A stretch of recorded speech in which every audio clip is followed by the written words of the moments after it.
Rick was new to the crew. The cargo ship Farwin wasn't anything special. It creaked during flight and smelled like burned wires and oil. But it was flying, and that was enough. He had signed up for off-world duty to get away from Earth for a while. Too many memories there. Too many things he didn't want to think about. Most of the crew were aliens, quiet, professional, and not very friendly. They spoke in low voices, worked fast, and didn't care much for human jokes. Rick didn't mind. He kept to himself, did his job, and followed orders. But then there was her. Her name was Leora. She was tall, thin, and moved like a shadow in the dark. Her skin shimmered like starlight, a soft silver-blue color that looked alive. She never smiled. She never spoke unless it was necessary. But she was always there, fixing something, checking wires, crawling into vents. She worked in engineering, same as Rick. Every time he entered the engine room, he would see her already working, tools in hand, eyes focused. She didn't talk much, but she worked hard, maybe harder than anyone else. One day, Rick entered the engine bay to check a coolant leak. He had a small tablet in his hand and a wrench on his belt. He saw Leora crouched near the open floor panel, working with something deep inside the ship's systems.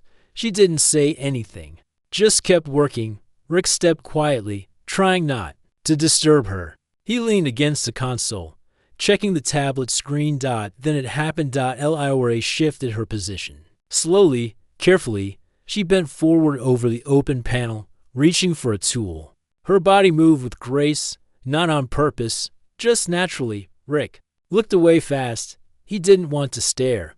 It wasn't respectful. It wasn't professional. But something about her movement felt strange, not in a bad way. More like she knew he was there. He kept his eyes on the screen, but his heart beat a little faster. Not because he was attracted to her. He didn't even know her. It was because he felt like he was being tested. Finally, she spoke without turning. Her voice was calm and soft. Did you find the leak? Rick cleared his throat. Yeah, Section 4P.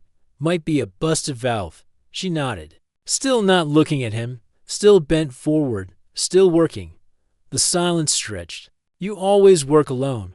He asked, trying to break the quiet. Yes. She replied, less noise. Rick gave a small smile. Makes sense. She sat up slowly and turned her head toward him.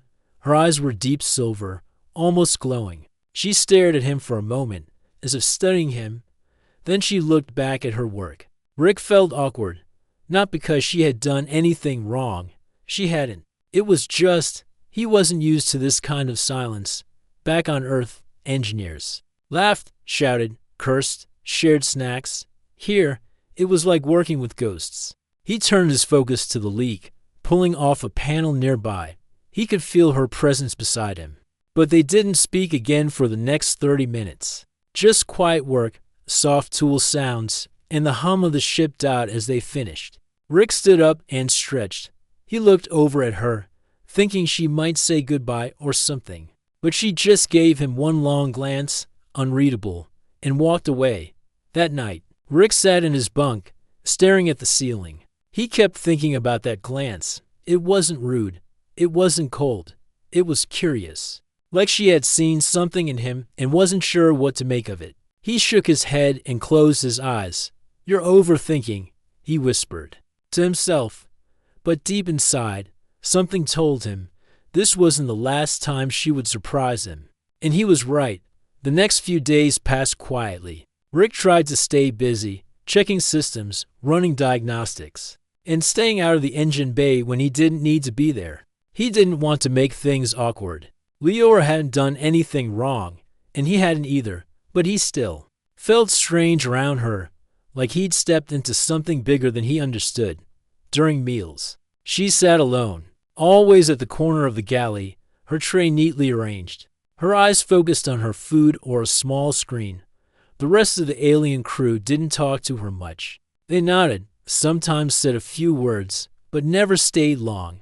It was like she was there, but not truly part of them. Rick wondered why. He sat across the room most days, eating in silence, watching without meaning to.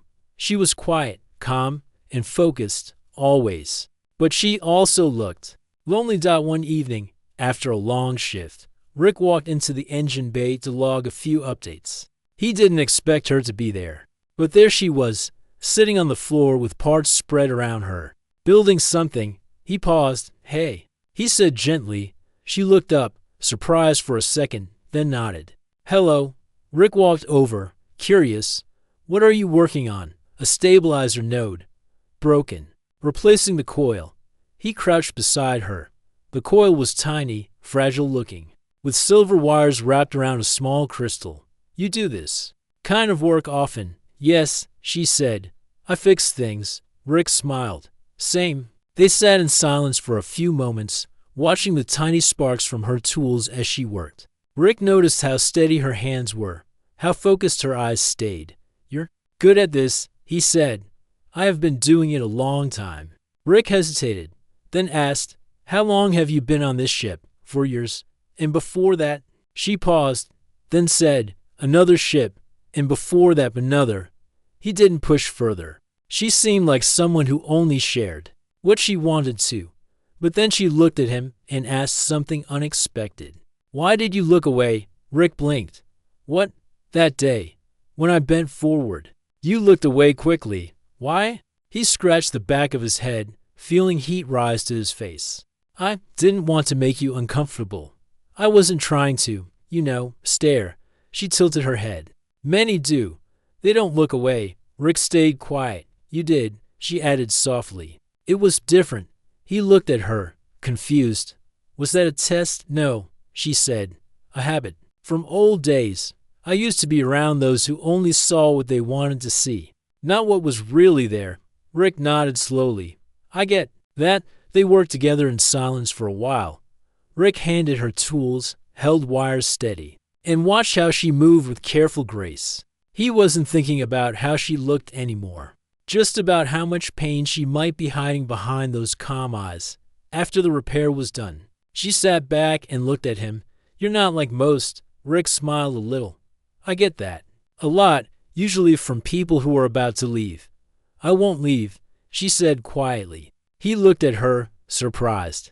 But before he could say anything, she stood up and walked away. The next morning, something changed. When Rick entered the engine bay, she was already there, but instead of ignoring him like usual, she looked at him and said, "You're late."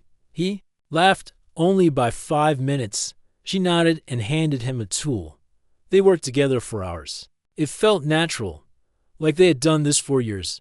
No awkward silence, no strange glances, just quiet teamwork. Later that night, Rick found a small note on his bunk, written in clean, sharp letters. "Thank you for looking away."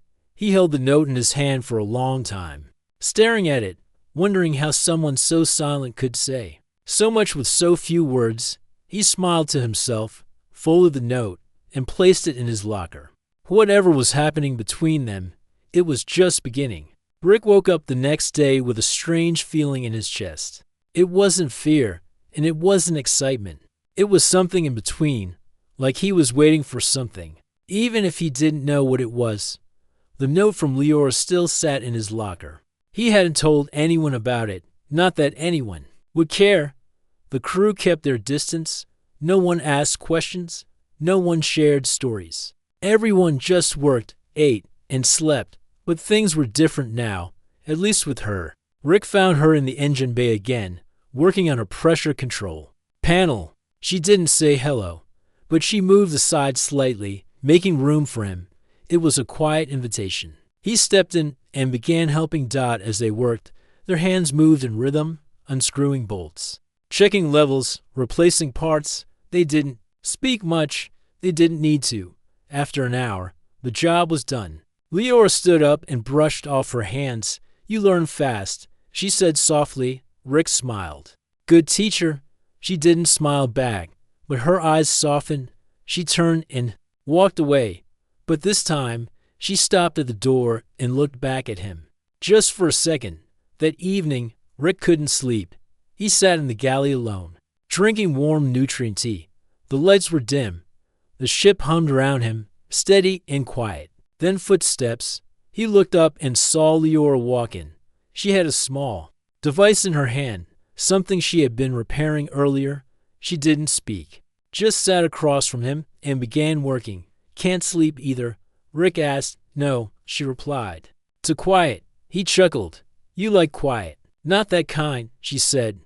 This kind feels empty. Rick nodded. Yeah, I know that kind. For a while, they just sat there, him with his tea, her with her tools. No one else came in. It felt like the rest of the ship didn't exist. You ever miss your home? Rick asked. Leora didn't answer right away. She kept working, eyes focused on the wires. I don't have a home, she finally said. Not anymore. Rick leaned forward. You mean your planet? I left it long ago. Rick didn't push for more. Instead, he said, Earth was home for me. But sometimes, it didn't feel like it. Leora looked at him. Why? Bad memories, he said simply. Too many people who saw me, but didn't really see me. She nodded slowly. Same. Rick leaned back. So now we're both floating around the stars with nowhere to belong. Maybe, she said, or maybe we're just waiting to find the right place. Rick looked at her for a long moment. There was something in her voice, not sadness, but something deeper. Something that came from being alone for too long. He wanted to ask more. He wanted to know everything, but he also knew better than to rush. The next day, the ship hit a gravity wave. Alarms blared. Everyone was thrown from their bunks. Systems flashed red. Rick ran to the engine bay and found Leora already there. She was moving fast, checking energy levels and stabilizing the core. You good? Rick asked, grabbing a panel to keep steady. Yes, but the left thruster is damaged, she said. We'll lose control if we don't fix it. Let's do it, together. They crawled into the narrow side tunnel where the thruster wires were located. It was tight and hot, filled with steam and sparks. Rick coughed as he pulled open the damaged hatch. Leora reached in, her arm stretching deep into the unit. She winced but kept going. Careful, Rick warned. No time, she said. The ship jerked again. Rick hit the wall with his shoulder, but he kept working. Wires sparked near Leora's hands, but she didn't stop. Finally, with one last twist, the lights on the control pad turned green. It's done, she said. Breathing hard, Rick smiled. You're amazing.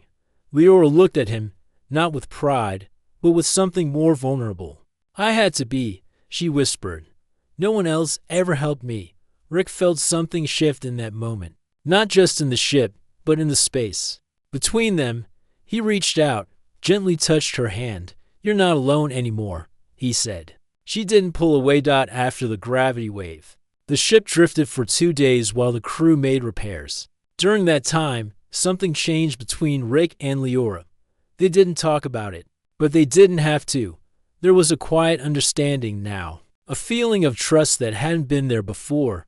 Rick found himself looking forward to every moment they worked together. Leora no longer kept her distance. She even waited for him before starting her shift in engineering. Sometimes, she'd bring him a tool before he asked. Other times, she'd watch him as he worked, her eyes calm but curious. One day, while running checks on the main coolant system, Rick finally asked, Why did you really leave your planet? Leora was silent for a long time. Her fingers moved slowly over the panel. Then she sat down on the floor, folding her legs neatly. I was one of the best engineers on my world, she said quietly. They gave me honors, titles, and asked me to build weapons. Rick leaned against the wall, listening. I refused, she said. I wanted to build ships, not machines to kill. Rick nodded slowly. What happened? They called me a traitor, Leora said. They erased my name from the records, stripped my rank. No one spoke to me after that. Not even my family. Rick didn't know what to say. Her voice was calm, but he could hear the pain hiding behind each word.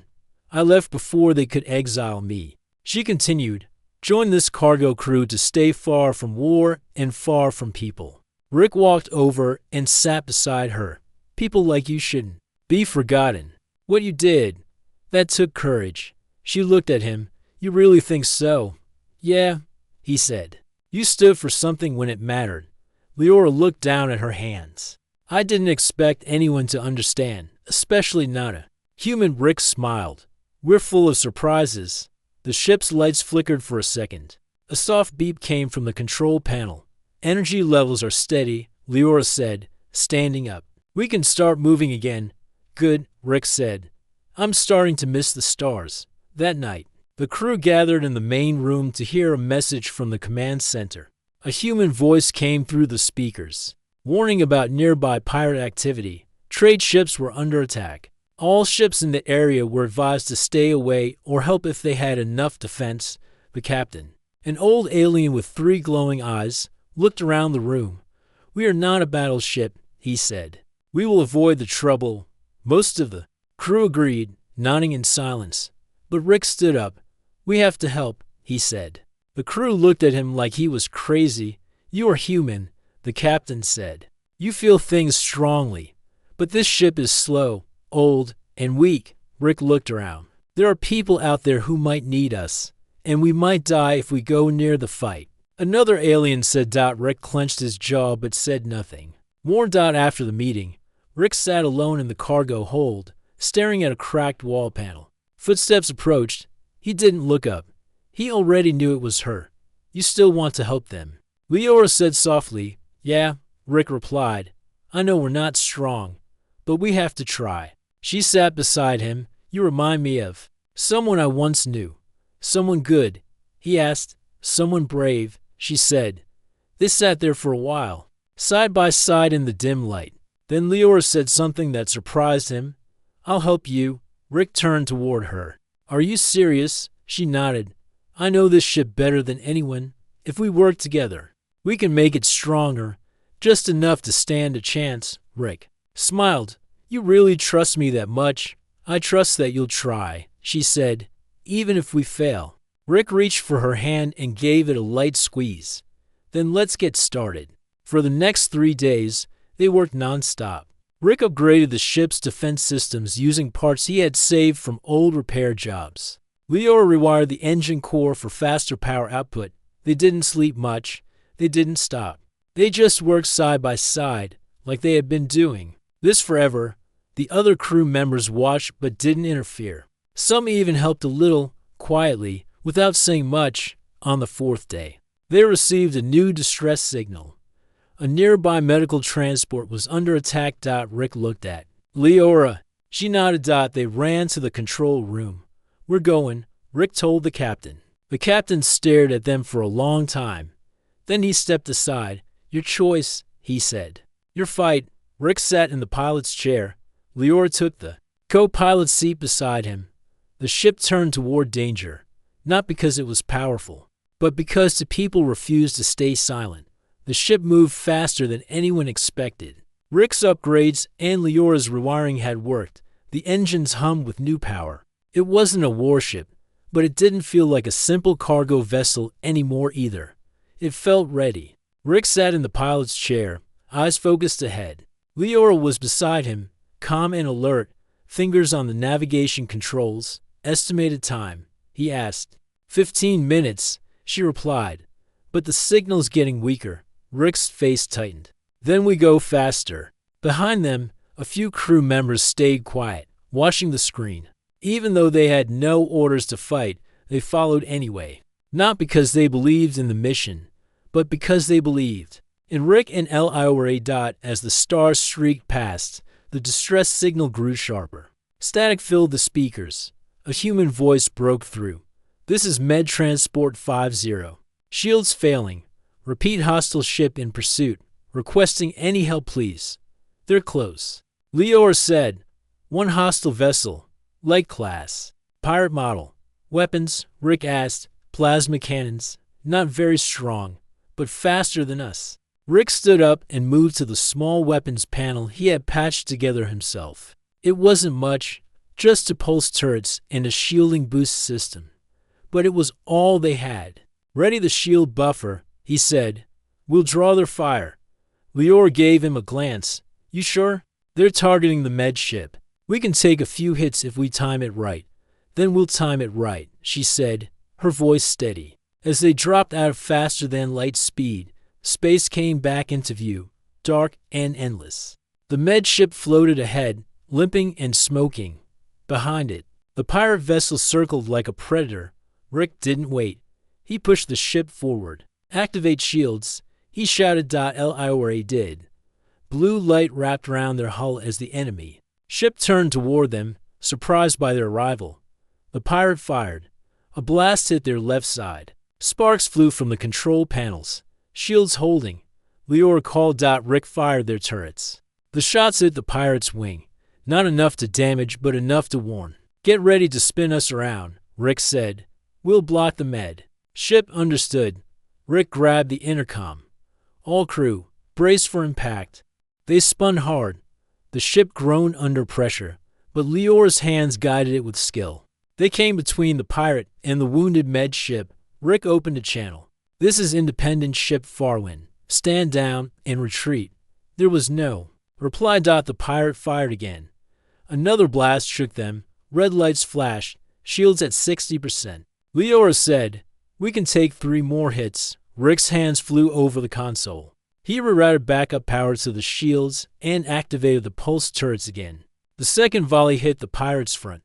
This time, the enemy ship turned and began to move away. "They're retreating," Leora said. Rick exhaled. "Stay sharp.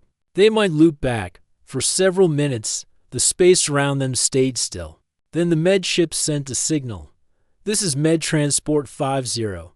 To whoever you are, thank you." Rick smiled and looked at Leora. "We did it." She didn't smile, but her eyes glowed a little brighter. "Yes, we did." They towed the med ship back to the safe zone, keeping an eye out for trouble. The rest of the crew remained quiet, but there was a new kind of respect in their eyes. No one had expected the people to stand against a pirate ship, but they had, and they won. Later that night, Rick sat in the cargo bay, fixing a cracked power tool. He was tired but proud. Liora walked in, carrying a small food tray.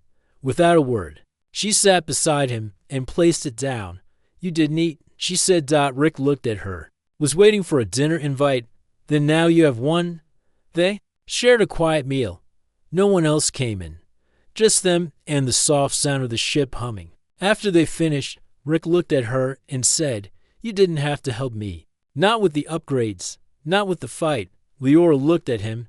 "You didn't have to look away." "But you did." Rick paused, then nodded slowly. "You said before that most people didn't see you." He said, "But I do." Leora didn't reply right away. Then, softly, she said, "I know." They sat there for a long time, saying nothing else. Outside, stars passed silently, and something between them quietly began to grow. After the pirate attack, things on the ship began to feel different. The crew, once cold and silent, now nodded to Rick and Leora when they passed. No one said much, but the looks in their eyes had changed. There was respect now, and maybe even a little trust. Rick didn't care much about praise, but he noticed the way Leora walked, just a little taller, a little more confident, and that made him feel proud. They were back on normal patrol routes now, moving cargo between stations. The days grew quieter again, but something warm remained. Between them, every moment they worked together felt natural, like they had been partners for years. One afternoon, they were in the engine bay checking power readings. Leora was working under a raised panel. Rick sat beside her, reading the numbers. On a tablet. Then Leora's voice came, soft and even. "You didn't ask what the others used to say about me." Rick looked down. "You mean back on your planet?" "Yes." He waited, letting her speak in her own time. "They said I was cold," she continued. "They said I didn't feel enough. Then I cared more about machines than people." Rick tilted his head. "Did they ever ask why you were that way?" "No. They just assumed." Rick set down the tablet.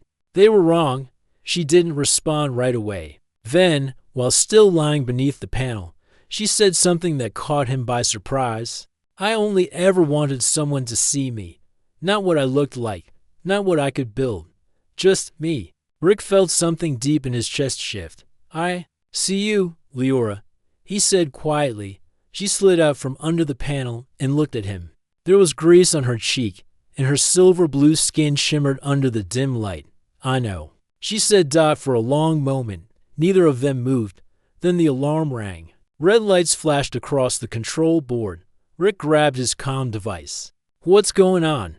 The captain's voice came through, calm but serious. "We received a warning. A patrol ship is approaching. Not ours. Hostile." Rick asked, "Unknown.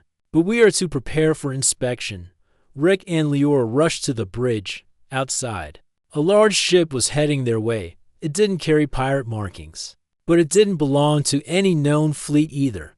"They're not answering our calls," the captain said. "But they're powering up weapons." Rick's heart raced. "Shields, we'll raise them. But they're still damaged from before." Rick turned to Leora. "If they fire, we won't last long." Leora stared at the screen. "We have one chance. Follow me." They ran back to engineering. Leora pulled out a hidden panel from behind the main reactor. Inside was an old system. "Unused for years. What is this?" Rick asked. "A field burst drive," she said. "Illegal in most systems. But if I reroute it to the shield core, we could make a wartime pulse strong enough to block a hit. Maybe even knock them back." Rick's eyes widened. "It's risky." "I know," she said. "But I trust you." Rick nodded. "Then let's do it." They worked quickly, side by side, sweat running down their faces. Wires sparking as they reconnected circuits and overrode safety locks. The other crew members watched from the doorway but didn't speak. They knew better than to interrupt. Leora finished the last connection and looked at Rick. "Ready?" Rick placed his hand over the final switch. "On 3. 1, 2, 3. He flipped the switch. The ship shuddered. Lights blinked. And for a second, everything stopped. Outside, the unknown ship fired. But just before the blast hit, a massive shield pulse exploded from Farwind. The enemy's shot slammed into the field and bounced back, damaging their own ship. "They're retreating." The captain shouted over the comms. Rick and Leora leaned against the wall, breathing hard. "We did it," Rick said, smiling. Leora nodded. "But the burst drive is gone now. One use only." "Worth it," he replied. She looked at him, her eyes tired but steady. "You never back down." Rick shrugged. "Neither do you." They didn't say anything more. They didn't need to. That night, Rick sat in his bunk, staring at the ceiling again. But this time, he wasn't thinking about home. He was thinking about her. He heard a soft knock at his door. He opened it. Leora stood there, holding a small data chip. "What's this?" he asked. "A recording," she said. "Of the day we saved the ship." Rick smiled. "You kept it?" "Yes." She said, "Some memories are worth keeping." Then she added, quietly, "And some people are worth staying for." The days after, the battle passed quietly. The ship Farwind was safe again. The pirates and the unknown ship were gone. The crew went back to their routine. But something had changed. The silence between the crew was softer, warmer. Rick and Leora had made a difference. Rick and Leora spent more time together now. Not just fixing the ship, but talking, learning, understanding. One afternoon, as the ship floated near a small space station, Rick and Leora stood on the observation deck. Stars twinkled beyond the thick glass. The station lights blinked softly. Rick looked at Leora. "Do you ever think about what comes next?" She turned to him, her silver blue eyes reflecting the stars. "Sometimes, but I try not to think too much. The future is uncertain." Rick nodded. "Yeah, but maybe we can make it better." Leora smiled slightly. "You always see hope where others don't." Rick laughed softly. "Someone has to." They stood in comfortable silence for a moment. Then Rick said, "You never told me your real name." Leora looked away. "Leora is my true name. But some call me something else before." "What did they call you?" "Traitor," she said softly. "Because I refused to build weapons. Because I chose peace." Rick reached out and gently took her hand. "I think you're brave. More than anyone I've met." Leora looked at him, surprised. "Thank you." At that moment, the captain's voice came over the ship's intercom. "Attention all crew. The command fleet is arriving. They have orders for us." Rick and Leora exchanged looks. The future was coming faster than they expected. Soon, a large fleet appeared on the sensors. Human and alien ships, shining bright, powerful. The captain gathered the crew in the main room. "We did well," he said, "but our journey is not over. We will join the fleet for the next mission." Rick felt a hand on his shoulder. It was Leora. "Are you ready?" she asked. Rick smiled. "With you?" "Always." They walked side by side to the bridge. The stars stretched ahead, endless and full of promise. As the fleet moved forward, Rick thought about how much had changed since he first boarded Farwind. From a silent ship filled with strangers to a place where he had found trust, courage, and maybe even friendship. Something deeper. Liora bent over once again to check a control panel. This time, Rick did look, but with respect and understanding. He knew now that sometimes seeing someone was more than just looking. It was about truly knowing them, and with Leora beside him, he was ready to face whatever the stars held next.